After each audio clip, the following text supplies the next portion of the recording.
Sini lagi. Sini. Medium shot. Okey, video corporate. Sebenarnya video corporate ni perlu dihasilkan durasi dia. Adakah kita nak menghasilkan video corporate dengan 5 minit? Adakah kita nak menghasilkan video corporate 4 minit? Adakah video corporate 3 minit atau 2 minit? Ataupun bila video corporate ni ada yang pernah mengatakan bahawa bayar mahal, buatlah 15 minit je untuk video corporate.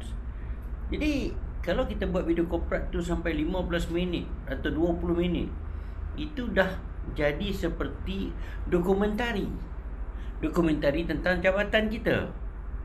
So video corporate ni adalah durasinya selalunya dihasilkan antara 5 minit ke 7 minit, tapi still masih panjang.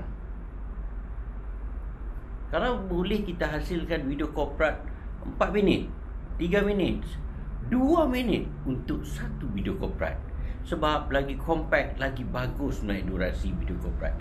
Sebab tu bila kita lihat dari segi durasi ataupun masa panjang video corporate tu, sebab bila kita kompreskan dia, jadikan satu solution yang padat dalam penerbitan video corporate. Dalam tu ada dari segi elemen gambar, visual, foto.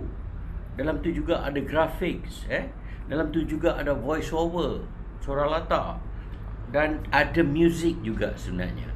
Jadi 4 elemen ini kita combine untuk memberikan satu berbentuk visualize, berbentuk informasi, berbentuk pemasaran, berbentuk gimmick, berbentuk hebahan kepada masyarakat. Jadi kena ingat, video corporate ni kalau boleh lagi pendek lagi bagus. Tapi ingat, lagi pendek lagi mahal sebenarnya.